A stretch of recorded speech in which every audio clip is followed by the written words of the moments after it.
Olá, meus irmãos.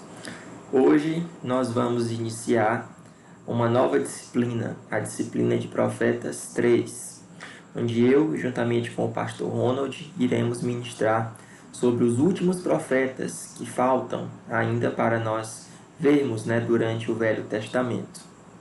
Na aula de hoje, nós vamos tratar do livro do profeta Ageu. E como sempre nós iniciamos, é muito importante que nós saibamos, meus irmãos, a origem do nome do profeta. Ageu é uma palavra que quer dizer festivo, ou minha festa. É provável que o profeta ele tenha nascido em um dia de festa, daí seus pais terem colocado o nome de Ageu. E o próprio nome, o nome Ageu, ele vai estar ligado ao maior objetivo da sua profecia, que era completar o templo do Senhor para reiniciar as festividades religiosas.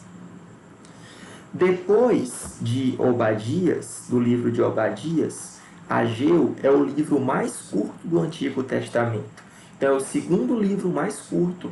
Como nós vamos ver, o livro do profeta Ageu conta com apenas 2 capítulos.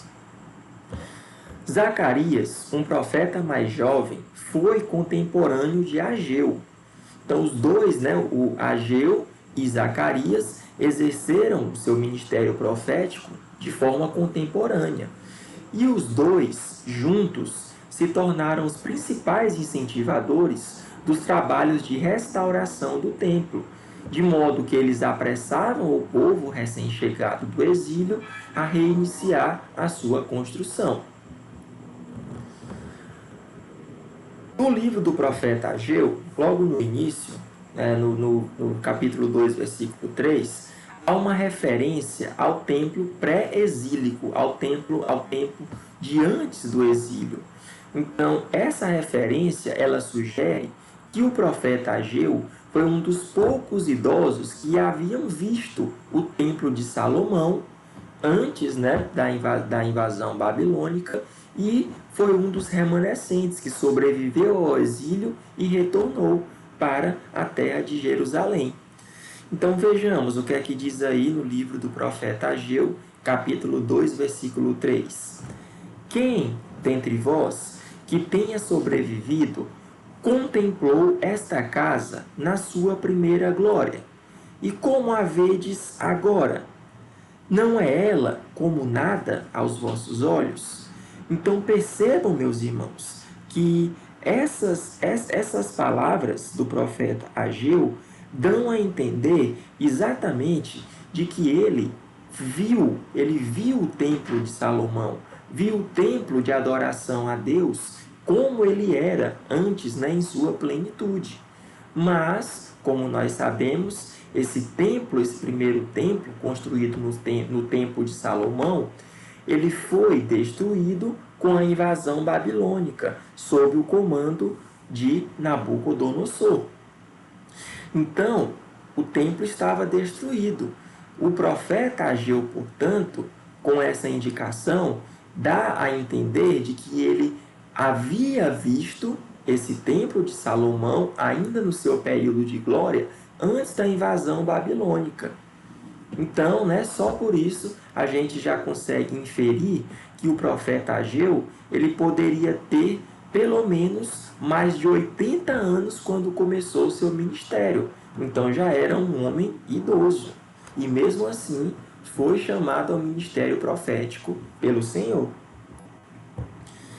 Ageu, além de se denominar um profeta do Senhor, ele sempre vai começar e terminar as suas mensagens com a seguinte frase: assim fala o Senhor dos Exércitos.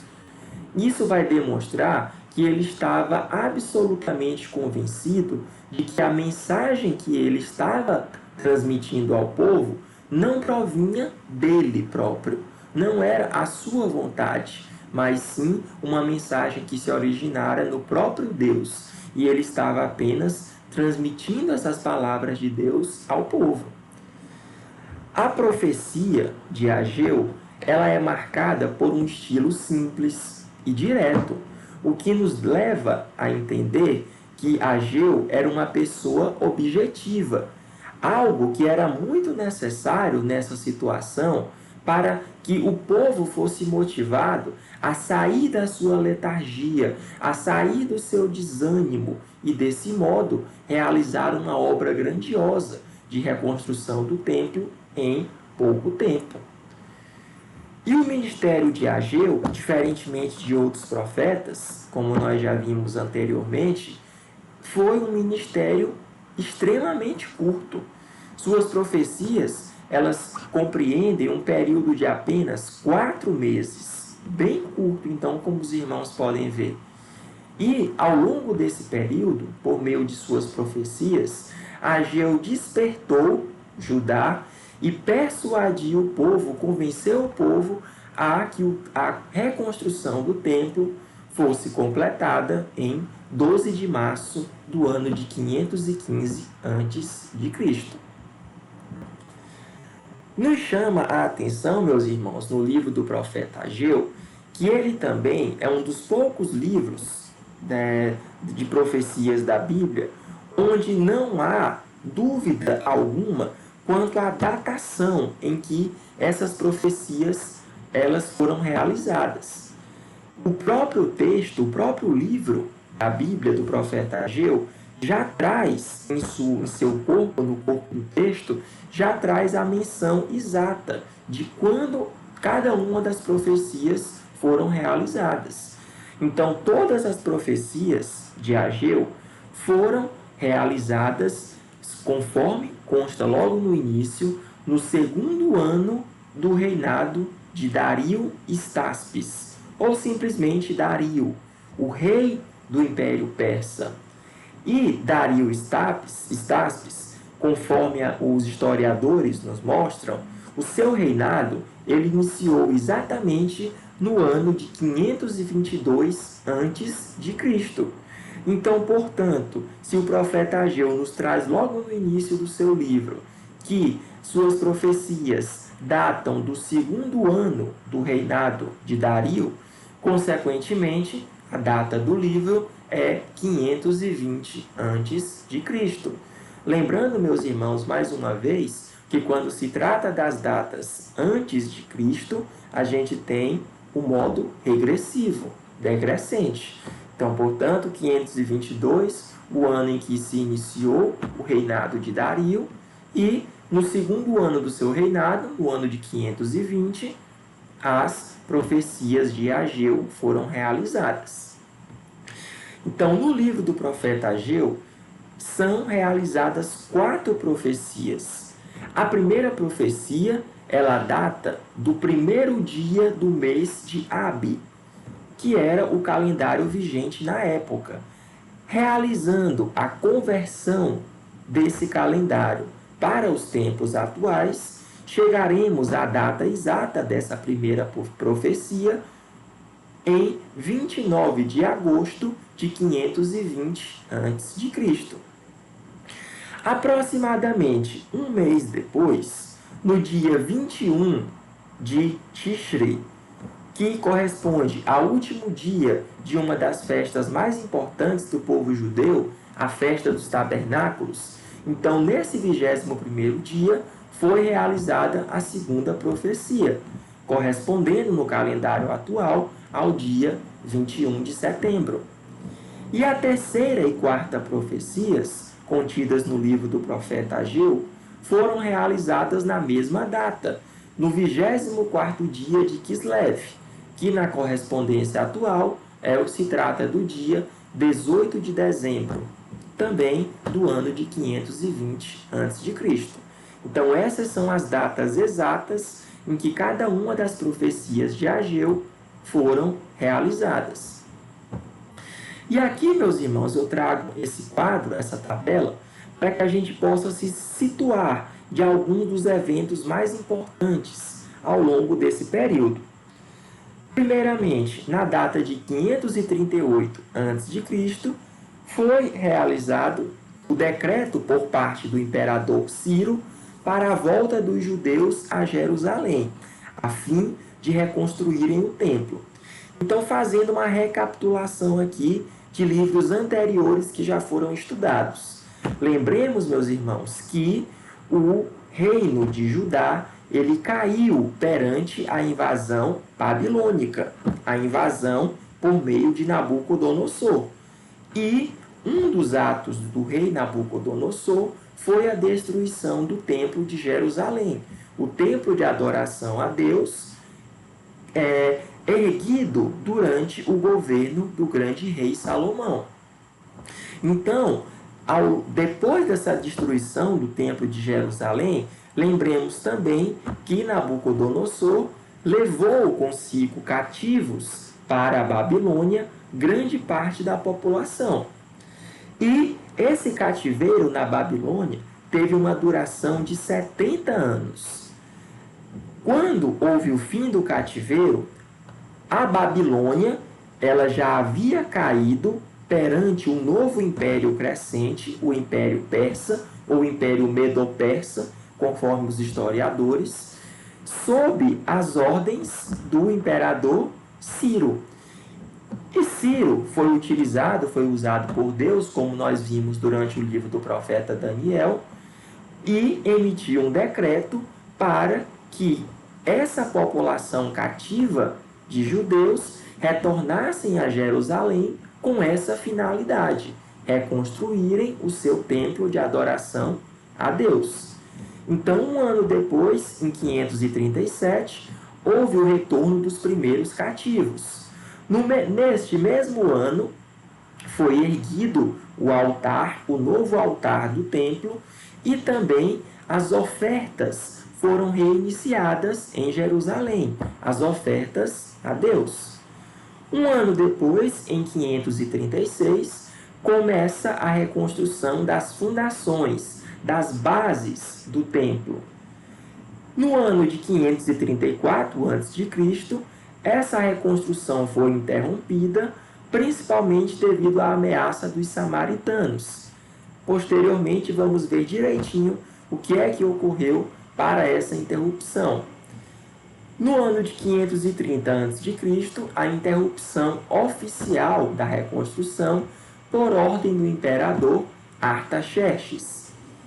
Em 521 a.C., sobe ao trono persa o rei Dario Ístaps.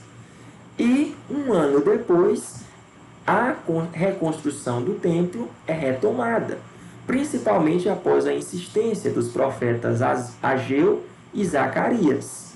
E neste mesmo ano de 520 a.C., o rei Dario I emite um decreto para recomeçar a construção do templo com a garantia de subsídio e também proteção, a fim de assegurar o seu término, que de fato ocorre no ano de 516 a.C., mais precisamente na data de 3 de março, possibilitando a observância da festa da Páscoa, em 14 de abril. Então, esse é um resumo desses principais acontecimentos narrados ao longo do livro do profeta Ageu. Adentrando na parte do cenário político, para que os irmãos possam ter também esse panorama, primeiramente temos que ter em mente o que eu falei agora há pouco, que após 70 anos de cativeiro na Babilônia, os judeus retornaram. Sob essa nova política persa, a partir do decreto de Ciro, os encorajando a retornar para a sua cidade, para a sua capital, Jerusalém, com o propósito de reconstruir, reerguer o templo de adoração a seu Deus. Esse tratamento, por parte do imperador Ciro, esse tratamento bondoso, é uma consequência principalmente da influência que Daniel, o profeta Daniel, exerceu ao longo dos 70 anos de cativeiro babilônico.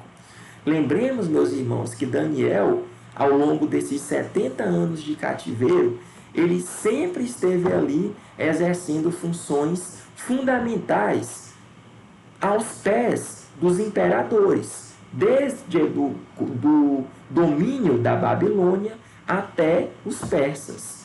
Então, acredita-se, né, que essa benevolência do imperador Ciro tem a ver diretamente com essa influência do profeta Daniel.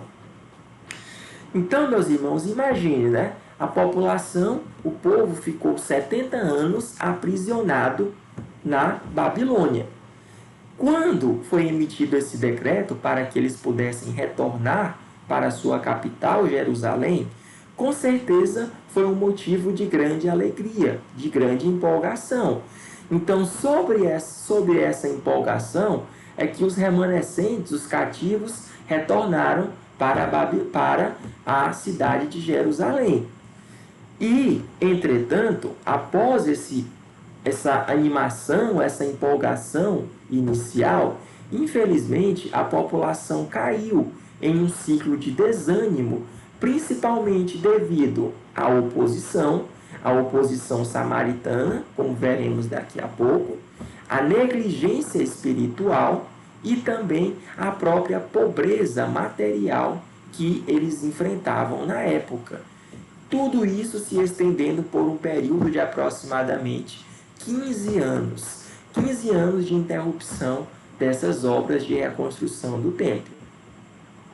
Então, como eu acabei de mencionar, apesar de eles terem iniciado bem a obra, empolgados, animados, felizes, e rapidamente terem reconstruído um altar de adoração ao Senhor, e também, logo no ano seguinte, conseguindo lançar os fundamentos, os alicerces do templo, a obra parou. A obra de reconstrução do templo do Senhor parou, principalmente por 3 fatores combinados. Primeiro deles, a oposição conjunta de oficiais samaritanos e persas. O que é que aconteceu, meus irmãos? Primeiramente, sabemos que os samaritanos, eles são um povo, digamos assim, irmãos dos judeus. Todos compartilham da mesma origem a partir da divisão das 12 tribos de Judá. Entretanto, os samaritanos, eles, como nação, caíram antes dos judeus, principalmente por meio da invasão assíria. Então, eles, os samaritanos, tiveram reis, governantes ainda mais perdidos, mais perversos, que se esqueceram do Deus verdadeiro, que se misturaram com outros deuses, que realizaram verdadeiras prostituições com falsos deuses, com demônios, ofertando sacrifícios muitas vezes humanos. Então, diante de tudo isso, os samaritanos acabaram se tornando um povo, digamos assim, ainda mais contaminado aos olhos de Deus.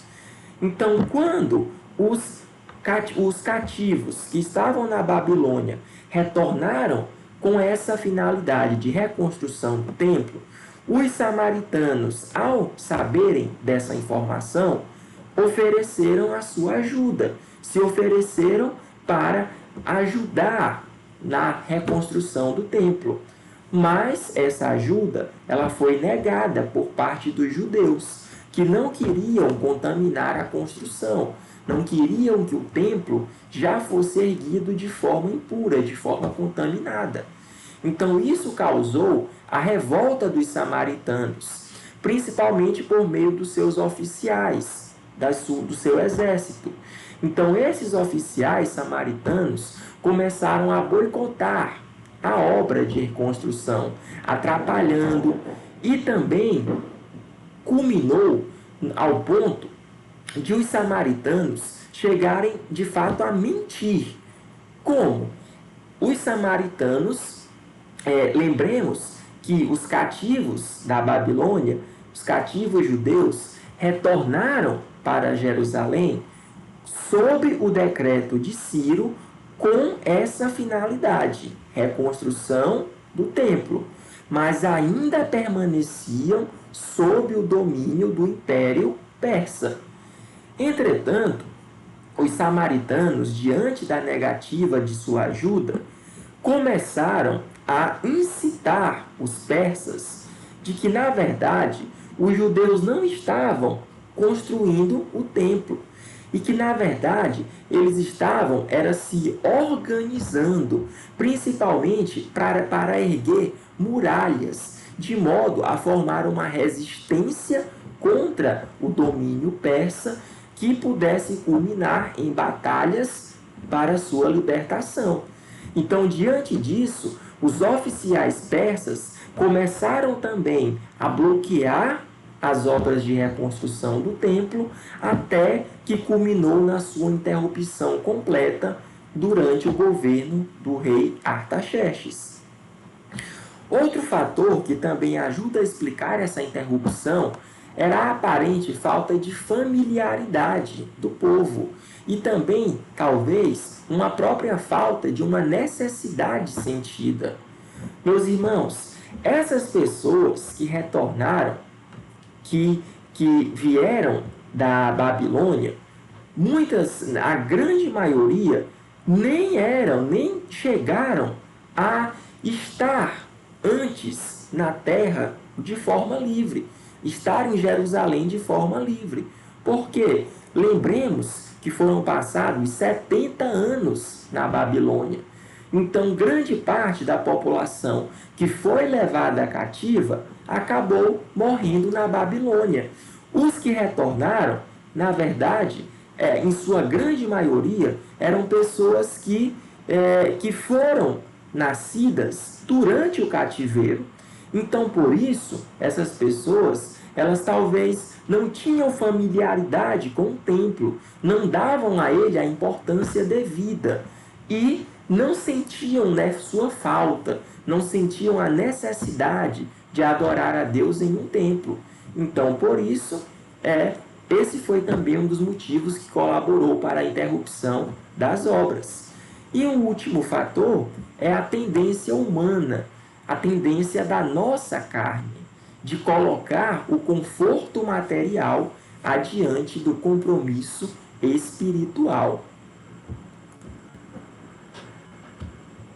A Pérsia, o reino persa, o reino medo-persa, ele também passou por mudanças significativas ao longo desses 15 anos de interrupção da reconstrução do templo.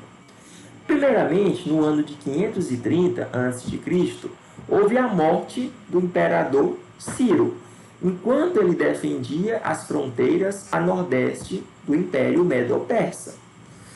Quando o rei Ciro morreu, assumiu o poder, assumiu o trono, seu filho, Cambises II. Entretanto, o imperador Ciro, ele não tinha apenas Cambises como filho. Ele tinha também um outro filho chamado Bárdia. Cambises sabia da existência desse seu meio-irmão.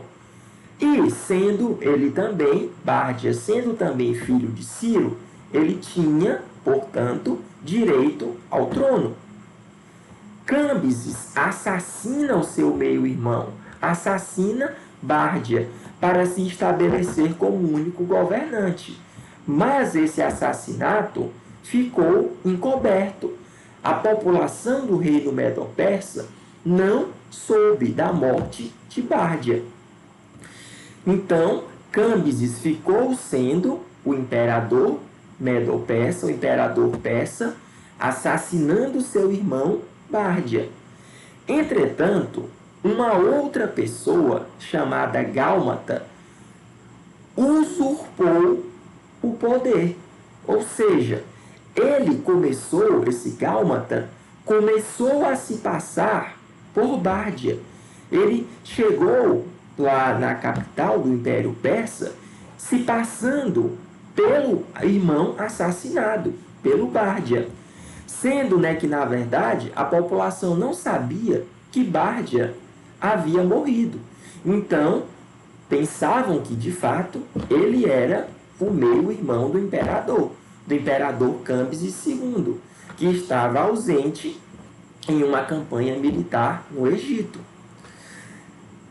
Bárdia, o falso Bárdia, portanto, assume o poder do Império Persa, e isso fez com que Cambises acabasse cometendo suicídio. Veja bem, né, meus irmãos, como assim a gente pode ver a mão aí, né, de Satanás, da obra de Satanás. A pessoa assume o trono por meio da morte, por meio do sangue. E aí vem uma outra pessoa que, se passando pelo irmão assassinado, e toma o poder da mão do imperador. E o imperador ficou tão desolado, tão desorientado diante dessa situação, que acabou cometendo suicídio, acabou se matando. Esse impostor, o falso Bárdia, o império, o governo dele foi um verdadeiro desastre, a ponto de os oficiais persas ficarem extremamente insatisfeitos com seu governo, com seu reinado. E por isso, o novo imperador, o falso Bárdia, acabou assassinado apenas 2 meses após assumir o poder. E aí, diante de todo esse quadro confuso no Império Persa, sobe ao trono o rei Dario. O rei Dario, que não era um parente de fato do falecido rei Ciro, mas que fazia parte da família real. Então ele sobe ao trono, enfrenta uma série de rebeliões por todo o império, mas consegue pacificá-las e unificar novamente o reino ao longo dos seus primeiros 2 anos de reinado. E esse rei, observem, né, meus irmãos, também, que eu falei, né, que como Satanás age, mas como Deus também age. Lembrem, né, que Satanás ele só age com a permissão de Deus. Então, se tudo isso aconteceu, também foi porque Deus permitiu, para que ao final de tudo isso, Dario pudesse subir ao poder e, usado por Deus, permitir que a reconstrução do templo fosse retomada após a sua interrupção. Adentrando na parte do cenário religioso, 50 mil judeus, aproximadamente, voltaram para Israel após o cativeiro na Babilônia. E esses cativos que estavam na Babilônia retornaram para Jerusalém sob a liderança civil do governante Zorobabel e sob a direção espiritual do sumo sacerdote Josué.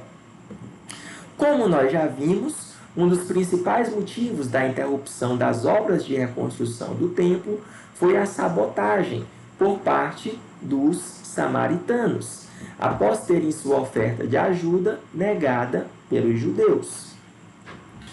Essa pausa na reconstrução do templo acabou esfriando o entusiasmo de toda a população.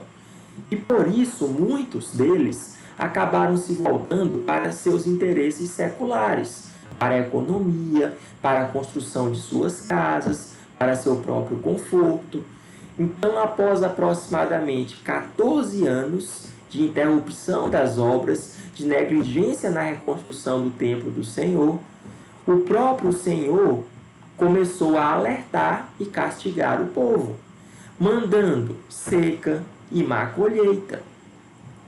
E, posteriormente, enviou o profeta Ageu, bem como o profeta Zacarias, para mostrar ao povo a causa do problema econômico e sugerir que todos cuidassem da sua responsabilidade mais importante, que era o propósito por meio do qual eles foram libertados para voltar do cativeiro babilônico. Propósito esse que era a reconstrução do templo do Senhor. Então, meus irmãos, o objetivo central do livro do profeta Ageu é fazer com que os líderes e o povo continuassem a reconstruir o templo destruído, mostrando-lhes que os fracassos dos outros setores de suas vidas eram resultado de sua negligência para com a obra do Senhor. Adentrando agora, de fato, meus irmãos, na estrutura do livro do profeta Ageu, este livro é organizado em 2 capítulos.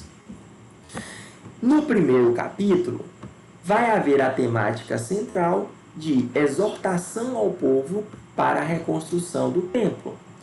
Posteriormente, a segunda profecia vai estar constante no capítulo 2, nos versículos de 1 a 9, retratando a glória do segundo templo. Ainda no mesmo capítulo, nos versículos de 10 a 19, é feita a terceira profecia de Ageu, que consiste em uma repreensão à infidelidade do povo. E por último, nos versículos 20 a 23 do capítulo 2, é realizada a terceira profecia na forma de uma promessa do Senhor, uma promessa pessoal ao governante Zorobabel. Primeira parte. Na primeira parte do livro, Ageu inicia sua profecia com uma data, que nós já vimos logo no início, uma data que vai indicar exatamente que Israel ainda se encontra sob o domínio dos gentios, o domínio do Império Persa. Os judeus foram repreendidos por suas prioridades distorcidas, por perseguir desenfreadamente seu conforto material, enquanto adiavam seu compromisso religioso. Destaquei aqui, meus irmãos, logo abaixo, esses dois versículos que ilustram exatamente isso.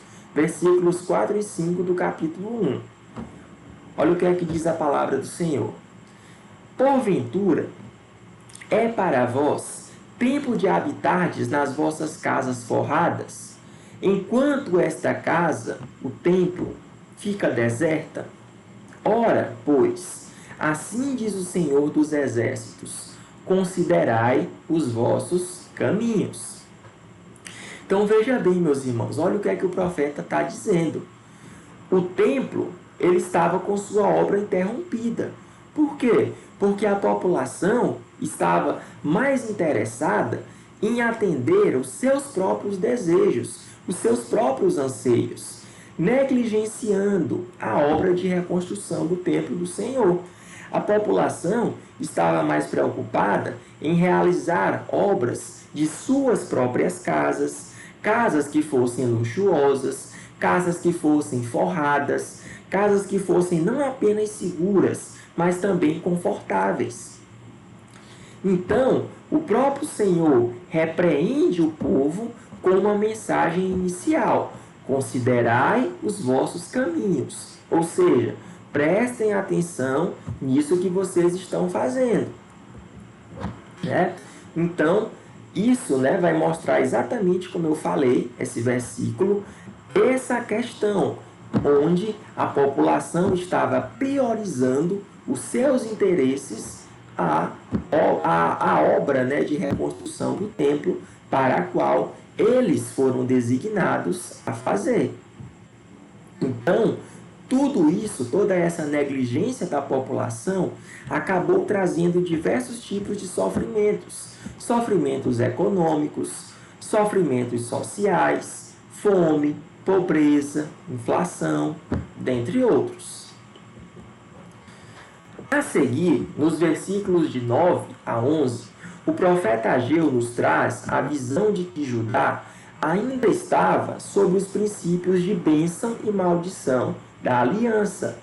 Lembrem-se, meus irmãos, que é realizada no Velho Testamento, no livro de Deuteronômio, a aliança do Senhor com o seu povo, onde o Senhor claramente diz que se o povo obedecer, se o povo honrar, obedecer os seus mandamentos e os seus estatutos, o povo será abençoado. Entretanto, se o povo não obedecer, se o povo for infiel, o que é que vai acontecer? Exatamente o oposto, maldição.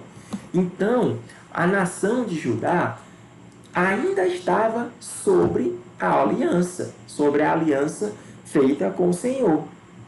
Por isso, como eles estavam desobedecendo, as consequências foram desastrosas. Quanto mais eles retinham do Senhor devido às suas condições precárias, mais eles perdiam em sua economia agrícola.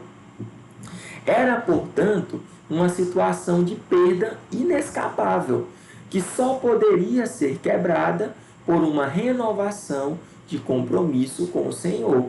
Se eles de fato se arrependessem desses maus caminhos, da sua negligência espiritual e passassem a realizar a obra de forma pura, sem outros interesses, além do qual simplesmente reconstruir o local de adoração ao Senhor. Os versículos de 12 a 14, eles contêm a reação do povo à primeira mensagem de Ageu, a começar pelos líderes. A nação toda respondeu positivamente ao desafio do profeta e ao encorajamento divino.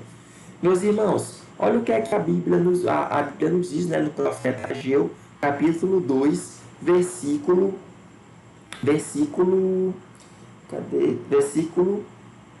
14.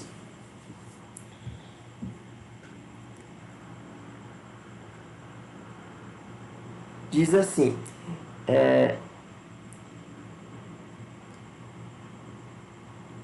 peraí, só um minuto, meus irmãos, estou procurando aqui na Bíblia.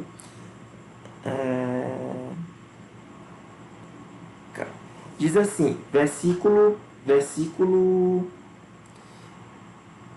14. O Senhor despertou o espírito de Zorobabel, filho de Salatiel, governador de Judá, e o espírito de Josué, filho de Josadaque, o sumo sacerdote, e o espírito do resto de todo o povo. Eles vieram e se puseram ao trabalho na casa do Senhor dos Exércitos, seu Deus. Meus irmãos, olha que coisa interessante. Isso aqui é exatamente demonstrando também uma passagem que nós sabemos que existe no Novo Testamento. A passagem que nos diz que até a vontade de adoração, a vontade de servir a Deus, ela não vem de nós. Ela vem por meio do próprio Senhor, através do Espírito Santo. E aqui, no capítulo 1, versículo 14, o profeta Ageu nos mostra exatamente isso, que a população foi reencorajada a reconstruir o templo, mas isso não parte deles próprios, não parte da sua vontade, e sim da própria vontade do Senhor. Foi o Senhor quem despertou o espírito de Zorobabel, foi o Senhor quem despertou o espírito de Josué, e foi o Senhor quem despertou também o próprio povo para essa reconstrução. Então, por meio disso, o trabalho ele foi retomado no ano de 24 de Abi, que corresponde à data de 21 de setembro de 520 a.C., aproximadamente 3 semanas após a mensagem original. Acredita-se que esse intervalo de tempo pode ter sido causado pela colheita de figos e também uvas, que acontecia aí no mês de Elul. Vamos para a segunda parte agora. A glória do segundo templo. Essa segunda parte, essa segunda profecia, ela foi dada no último dia da festa dos tabernáculos. Sabemos que a festa dos tabernáculos é uma das principais festas do povo judeu, que ela vai ser correspondente principalmente a uma forma de agradecimento pelas bênçãos recebidas, pelas colheitas. Então, era para ser originalmente uma ocasião festiva, alegre, mas que na verdade foi um momento particularmente desanimador, porque naquele ano as colheitas foram muito fracas e a população enfrentava crise econômica. Sabemos, meus irmãos, que o mercado ele é influenciado pela lei da oferta e da procura. Se um produto é ofertado em grande quantidade, o seu preço é baixo. Entretanto, se esse produto é escasso, é ofertado em pequena quantidade, o seu preço vai lá para cima. E era exatamente isso que estava sendo vivenciado. Como as colheitas estavam sendo muito fracas, em pequena quantidade, o preço dos alimentos, o preço dos produtos estava lá em cima. Inflação bastante elevada, culminando em uma crise econômica. Enquanto a primeira mensagem, a primeira profecia, ela visava sacudir o povo de sua letargia espiritual, a segunda mensagem buscava protegê-lo do desânimo que certamente viria quando começassem a considerar as realidades da presente com reconstrução do templo em comparação com as lembranças do passado. Meus irmãos, lembrem-se do Velho Testamento que o templo erguido durante o governo de Salomão era um templo assim luxuosíssimo, um templo, um templo onde era basicamente tudo rodeado, cercado, erguido em paredes de ouro, prata, metais preciosos, pedras preciosas, uma luxuosidade imensa, porque naquela época o reino vivenciava, no período do governo de Salomão, um grande tempo de paz e prosperidade econômica.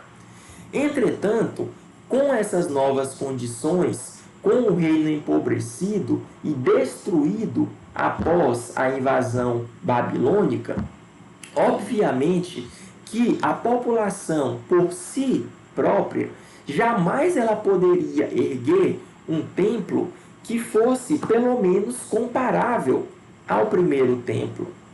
Entretanto, a própria mensagem, essa segunda mensagem, a segunda profecia, ela tem como um de seus objetivos animar a população para que não olhem apenas para isso. Olha o que Ageu nos diz no versículo 4. Ora, pois, esforça-te, Zorobabel, diz o Senhor, e esforça-te, Josué, filho de Josadaque, sumo sacerdote, e esforça-te, todo o povo da terra, diz o Senhor, e trabalhai, porque eu sou convosco, diz o Senhor dos exércitos. Então, meus irmãos, veja que aí é uma mensagem de ânimo. Se esforcem, porque eu vou estar com vocês.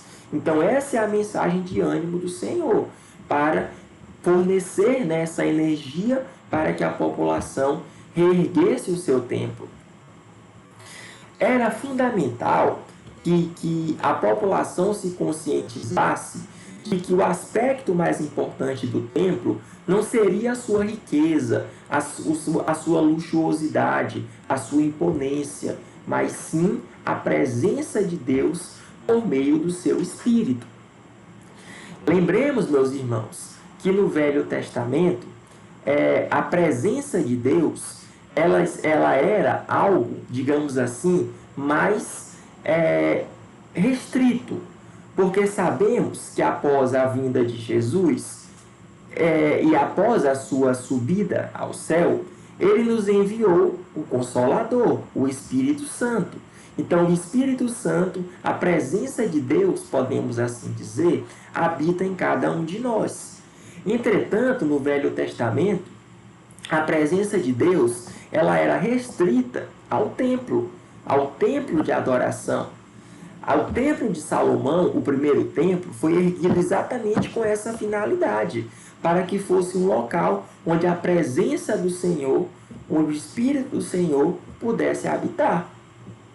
Mas a Bíblia ela nos mostra que antes da destruição do templo, após tanta desobediência do povo, após tanta negligência da população em adorar falsos deuses, em se misturar, em desobedecer aos mandamentos de Deus, então, diante de tudo isso, a presença do Senhor deixou o templo e por isso ele foi destruído.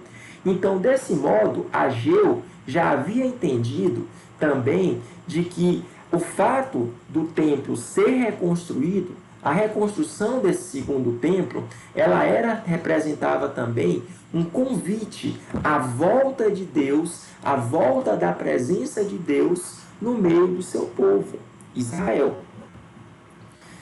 Duas garantias foram dadas aos construtores. A primeira, a de que a presença de Deus permaneceria com eles, conforme a promessa pactual. Nós acabamos de falar que Deus iria habitar no meio do seu povo novamente.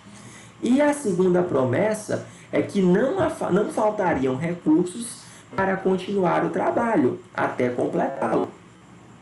Olha o que diz aí, os versículos 7 a 9 do capítulo 2. E farei tremer todas as nações, e virão coisas preciosas de todas as nações, e encherei esta casa de glória, diz o Senhor dos Exércitos. Minha é a prata, e meu é o ouro, disse o Senhor dos Exércitos. A glória desta última casa será maior do que a da primeira, diz o Senhor dos Exércitos. E neste lugar darei a paz, disse o Senhor dos Exércitos. Então vejam, meus irmãos, que essa mensagem de Deus, ela é de encorajamento mesmo, de ânimo, que virão todas as nações e encherão essa casa de glória. Deus afirma que o povo não deve se preocupar com recursos, porque dele é a prata e dele é o ouro. E também de que esse segundo templo, essa segunda casa, a glória dela seria maior do que a da primeira, né? Então toda essa mensagem, ela tem como esse propósito mesmo, a segunda profecia de Ageu, de encorajamento, de ânimo à população.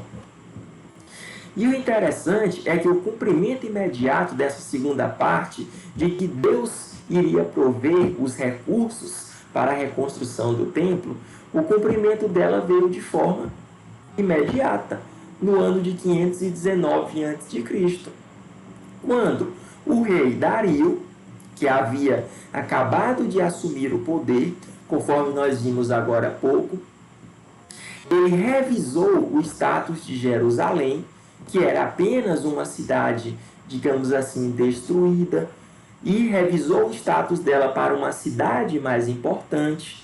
E ele encontrou o decreto de Ciro, do governo do imperador Ciro, ao qual esse decreto não apenas permitia a reconstrução do templo, mas também decretando a provisão para o seu custeio, a partir do próprio tesouro real.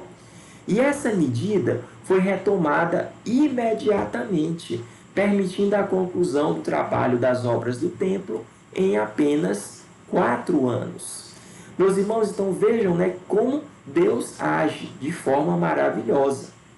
Observem então que Deus usou o imperador Ciro para que ele, o rei Ciro, o imperador persa, o imperador pagão, gentil, mas que ele fosse usado, Dario no caso, perdão, para que ele fosse usado para que o reino, o templo do Senhor, fosse reconstruído a partir de recursos desse império, de dinheiro que provinha do próprio tesouro real. Então, por isso, o templo foi construído no prazo de apenas 4 anos. O que é pouco, bem pouco mesmo. Se a gente for pensar em consideração, por exemplo, até mesmo na nossa cidade, o quanto que algumas obras demoram, né? Demoram, às vezes, décadas para serem concluídas ou mesmo para saírem do papel. Então, todo esse templo, o novo segundo templo de adoração ao Senhor, foi reconstruído ao longo de 4 anos. E essa promessa contida no versículo 9, essa promessa de que a glória da segunda casa, da nova casa, seria maior do que a da primeira, ela também tem um outro significado, como veremos mais adiante no finalzinho.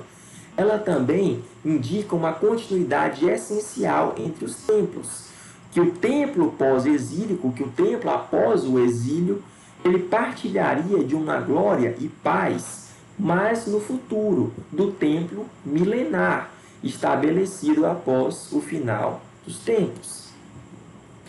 Israel foi, portanto, instruído a valorizar o seu templo não apenas por sua aparência externa, mas pelo que ele significava perante o plano eterno de Deus, de substituir os reinos humanos, que são rebeldes, pelo seu reino de glória e paz.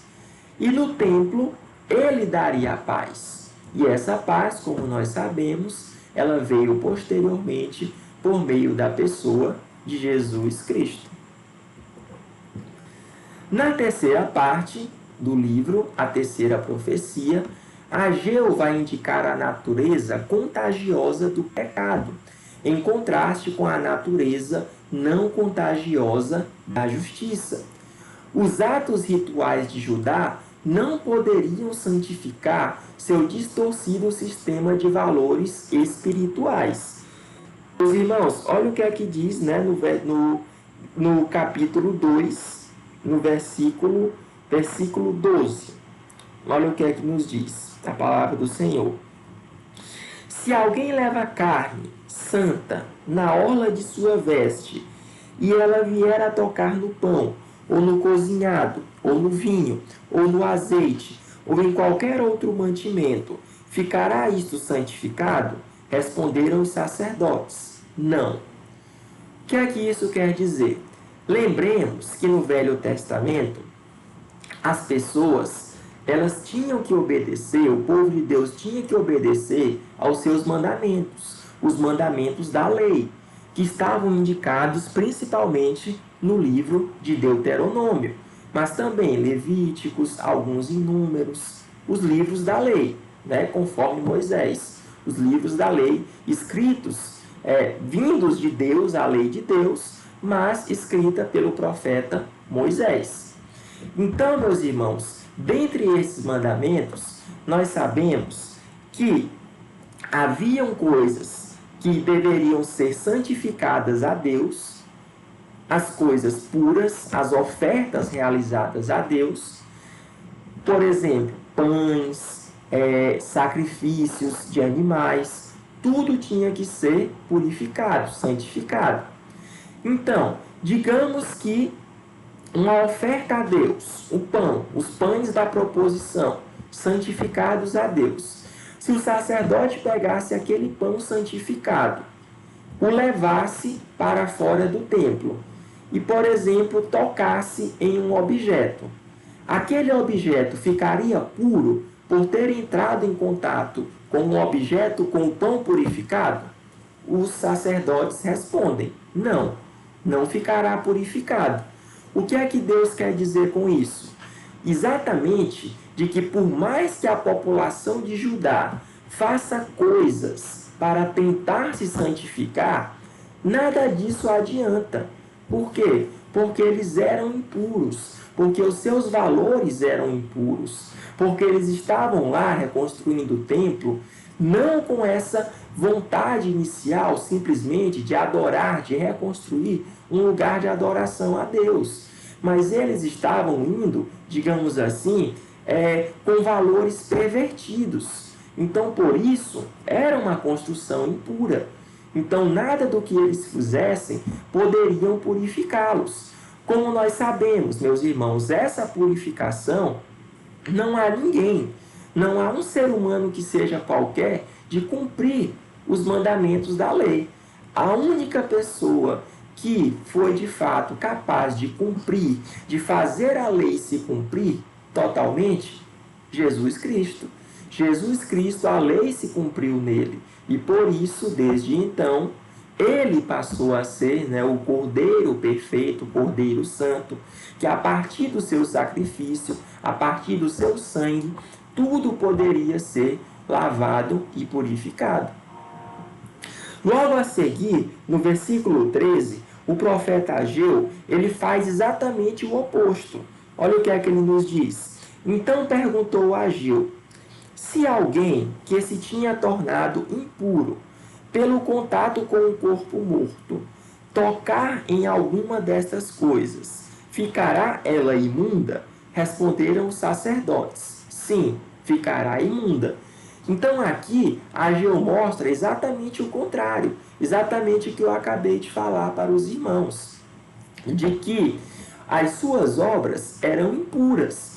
Então aquilo que eles tocassem durante o processo de reconstrução do templo também seria impuro.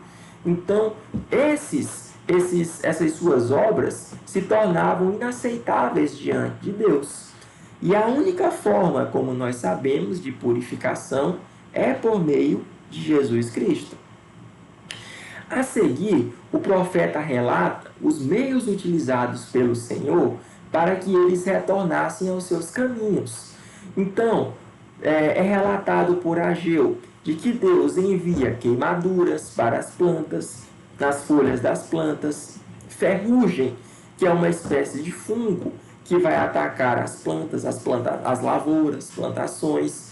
E por último, a saraiva, que é a queda, da chuva de fogo, da chuva de corpos celestes incandescentes, que era a mais grave de todas, praga, inclusive, que a gente sabe que foi utilizada durante aquele período de cativeiro no Egito, onde Moisés realizou, por meio de Deus, por meio da ordem de Deus, realizou essa maravilha, ou essa praga, sobre o Egito, para que Faraó pudesse libertar o seu povo, a queda de saraiva.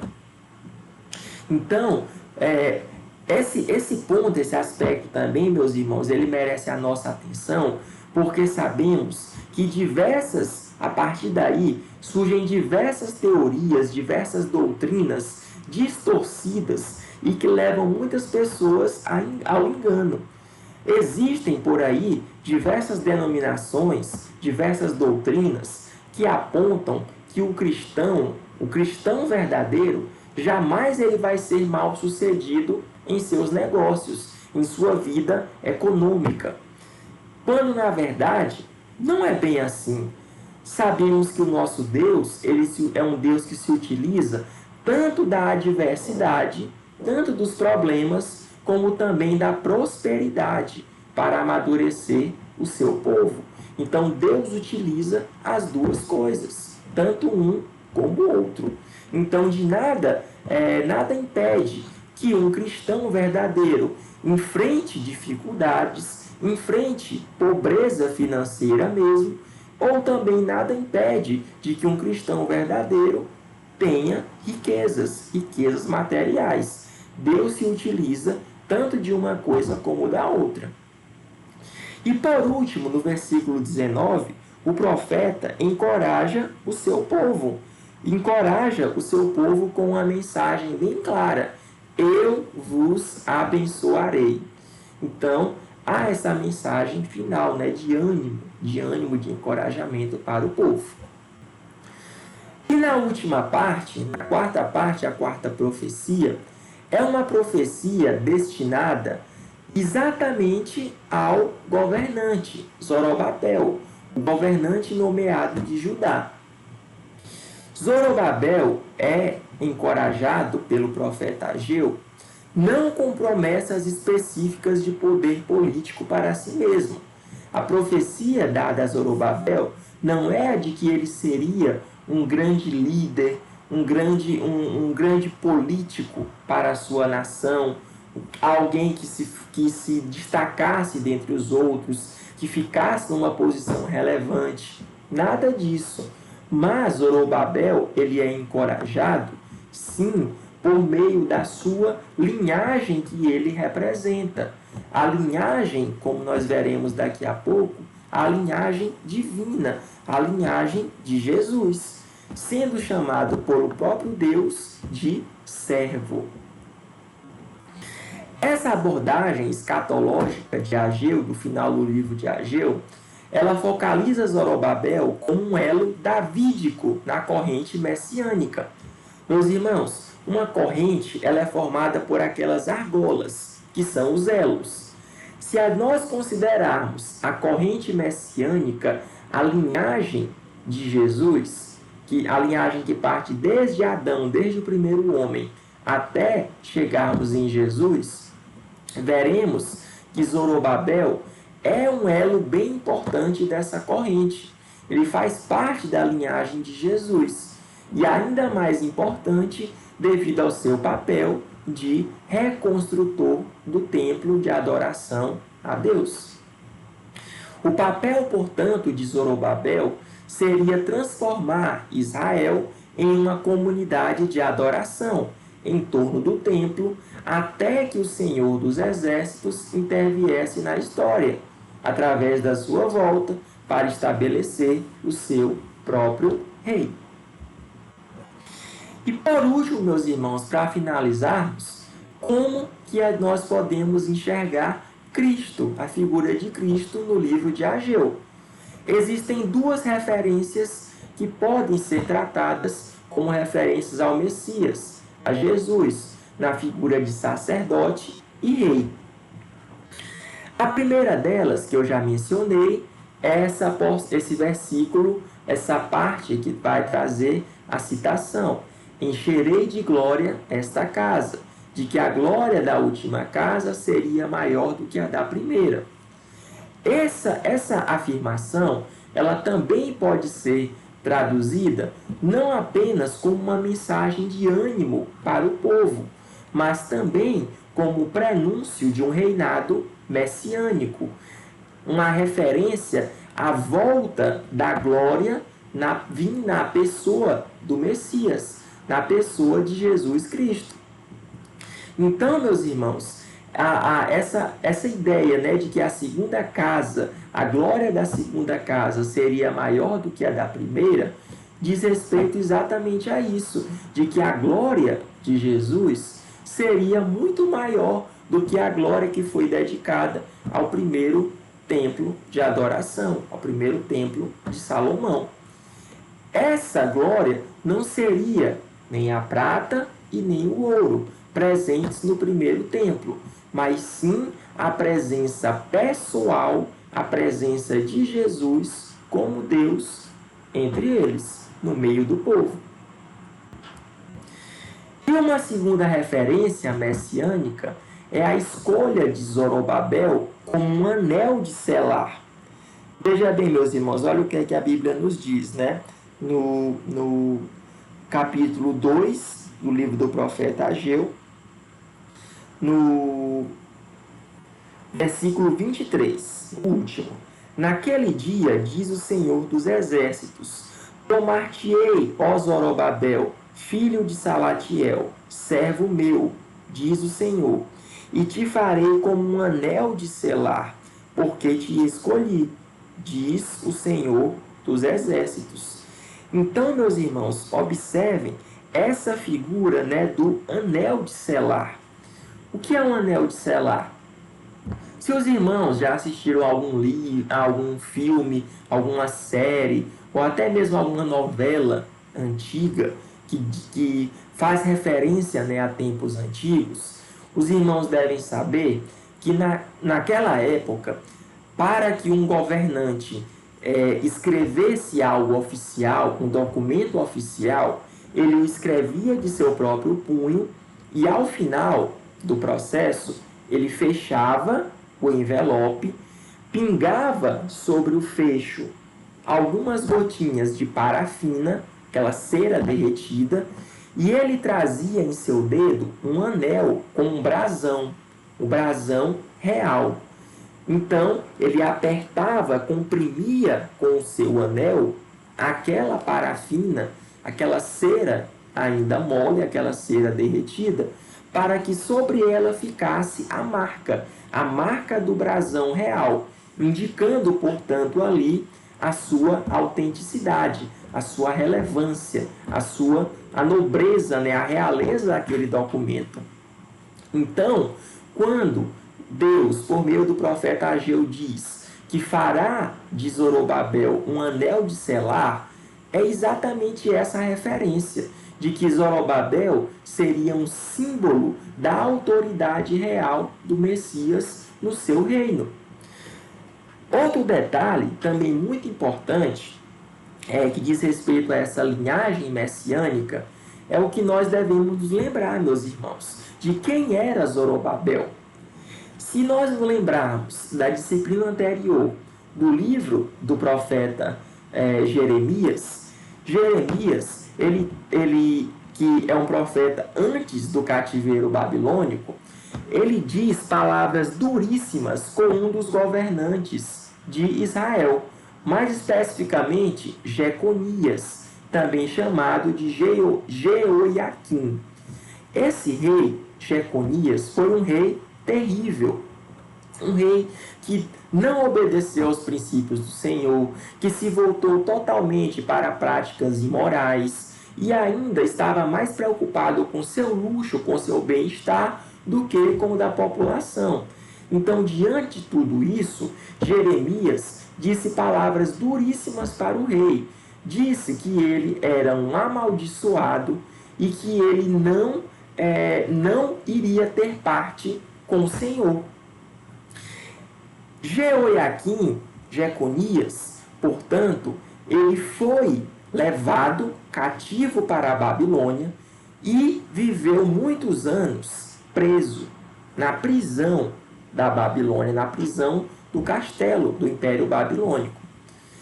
Entretanto, por bondade e misericórdia do Senhor, um dia Deus fez com que o rei, o governante babilônico, se lembrasse de que Jeconias estava preso, de que ele era um rei do povo de Israel.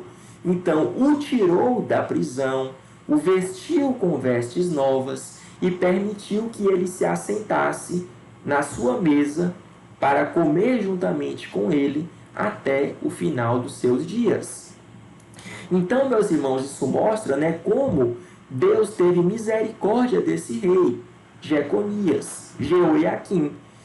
E exatamente, se a gente for levarmos a linhagem de Cristo, nós veremos que Deus, então, de fato, perdoou Jeconias, perdoou Jeoiaquim, porque ele faz parte da linhagem de Cristo.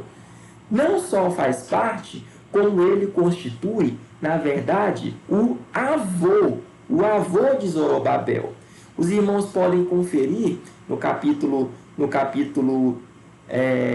1, primeiro capítulo do livro de Mateus, no Novo Testamento, que vai conter exatamente a genealogia de Jesus Cristo, desde lá, partindo de Abraão. Então, observem lá no versículo 11, quando diz: Josias gerou a Jeconias e a seus irmãos no templo do exílio na Babilônia. E depois do exílio na Babilônia, Jeconias gerou a Salatiel, e Salatiel gerou, olha quem? Zorobabel.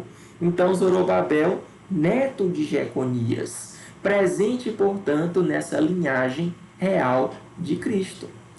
Então, por isso, meus irmãos, que há essa importância da figura de Zorobabel, nessa sua importância em unir os ramos da linhagem de Jesus Cristo. Então é isso, meus irmãos.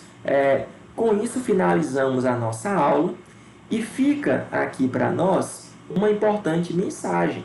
Primeiramente, a mensagem da obediência, de que se Deus nos propõe para que façamos algo, que nós não busquemos nos desviar desse propósito, não busquemos colocar os nossos interesses em primeiro lugar, mas sim cumprir aquilo que Deus nos ordenou.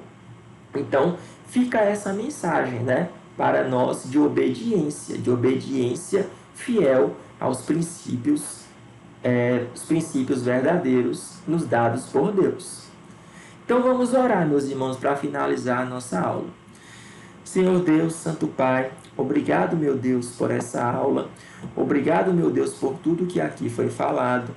E que, meu Deus, toda essa tua mensagem, Senhor, todas essas suas palavras, elas possam entrar em nossos corações, em nossas mentes. E principalmente, meu Deus, que nós venhamos a aplicar, meu Deus, aplicar os teus princípios em nossa vida.